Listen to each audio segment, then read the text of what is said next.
Hey, good morning, More Medic One. Today, I'm out at one of my facilities and we are working on a John Deere 4x2. And the main issue is a flat tire. However, the secondary issue is front end makes a horrible racket. So let's check that out.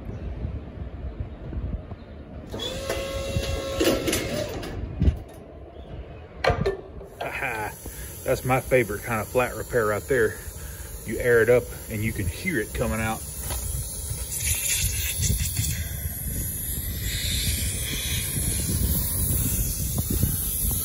Anytime you have a flat, always leave the obstruction in the tire. Looks like he's missing a lug nut too. That's actually broke off in the hub there. Actually, these are lug studs. Well, crapola, that hole in that tire is too big. It won't, I tried to plug it, but it's still leaking. So I'm gonna dig down in my spare tire stash here in the back of the truck. This one's still good, but it's a different color.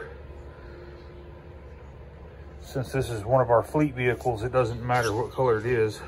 They're just gonna have to live with it until I can get the flat fixed. I'm gonna carry it to our tire shop.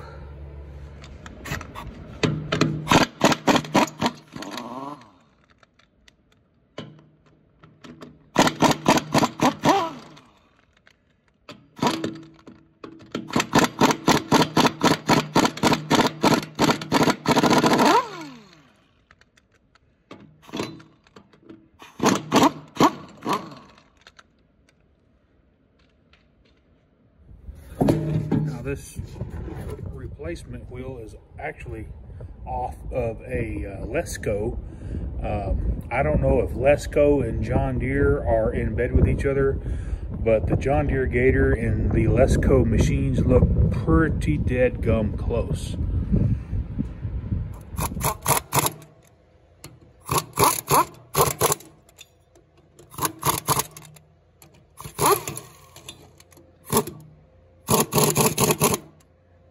Little free holy right there did not want to tighten up. Yeah, just needed a little bit of motion lotion. Let's see what they're talking about here. Everything looks kosher here.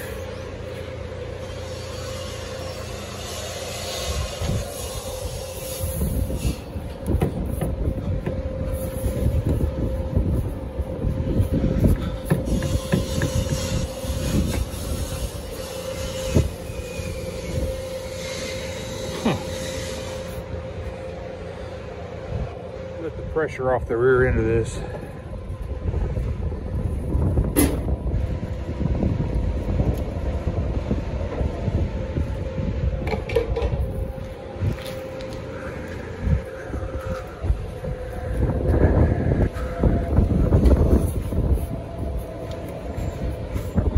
That's something.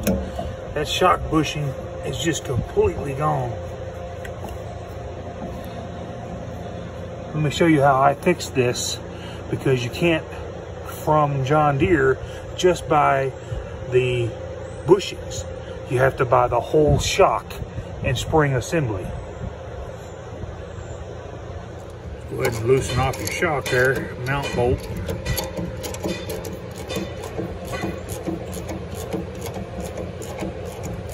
Pull it on out. Slide your shock out of the holder, and that bushing is 100% gone. It's just banging up and down in there. Look at there, the top one's gone too. Let's go ahead and remove the shock bolt from up top as well. Now, this is what I've been doing for a long time, and if you need to know what the part number is on these energy suspension these bushings for the leaf springs on a golf cart, it's 22.01.93. I've already got some laid out here, And what I do is that I basically press these in and then trim off this flange, and it works great. Just press it in, and I'm going to trim this flange off to where it's, you know, flush with the shock mount here. And this lasts longer than the dadgum factory shock. Once I get that bushing pushed in there and it's flush, I just take me a hacksaw and just cut the rest of this bushing on off. Now I won't bore you with that, but I'll show you what it looks like here in just a minute. It's pretty clean on both sides. And I'll just do the other end and do the same thing. Alrighty guys, go ahead and get that shock mounted back up, and we'll see how it turns out.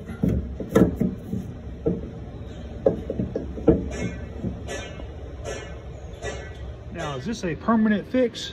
Of course not. But it is a trick that I've used that just absolutely works, and works great.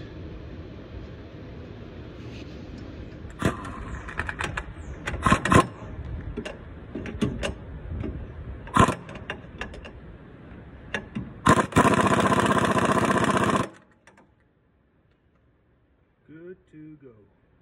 Absolutely 100%. The correct fix for this would have been a new shock. Yes, I realize that. And I know that. But this is just something that I want to show you guys. If you have you don't want to spend $250 on a pair of shocks, this will get you by for about 10 bucks instead of 250. But anyway, guys, hope this helped you out. And if it did, give me a thumbs up and smash that subscribe button. If you're there, go ahead and click that bell so you'll get all my new videos. Well, I am out. I'm the More Medic 1, and we'll catch you guys on the next one.